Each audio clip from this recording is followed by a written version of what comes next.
Both the War of Spanish and Austrian Succession, while notable, proved to be relatively inconclusive, and effectively set the stage for the 7 Years' War, which lasted from 1756 to 1763.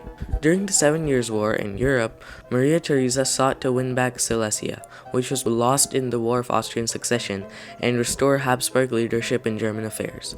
She almost succeeded, but Prussia survived with all of its boundaries intact. If looking at Europe alone, the 7 Years' War was relatively inconclusive. However, it was essential in determining who would be the most prominent colonial power in the continued Franco-British colonial conflicts. The fighting began in North America. The population of France's colonies in North America was centered in Quebec and along the St. Lawrence River. However, French soldiers and Canadian fur traders had built numerous forts along this river, as well as the Great Lakes, through Ohio country and down the Mississippi River all the way to New Orleans.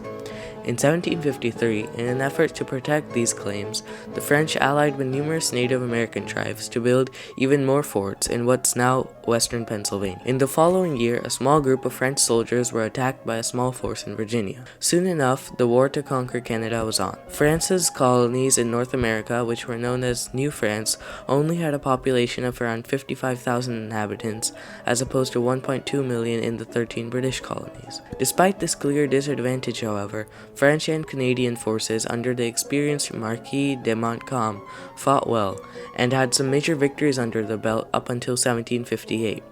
After which, led by their new chief minister William Pitt, whose grandfather had made a fortune in India, the British diverted both money and soldiers from the European 7 Years' War, which was going on simultaneously. The British also tried a new strategy in which they used their superior sea power to destroy the French fleet and choke off French commerce around the world. In 1759, a combined British land and naval force laid siege to Fortress Quebec.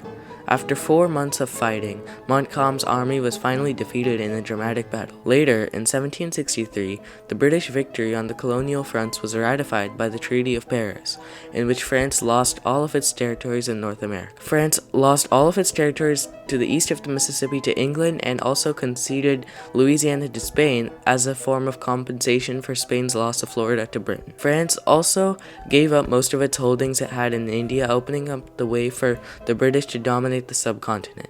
Britain had realized its goal of monopolizing a vast trading and colonial empire for its exclusive benefit.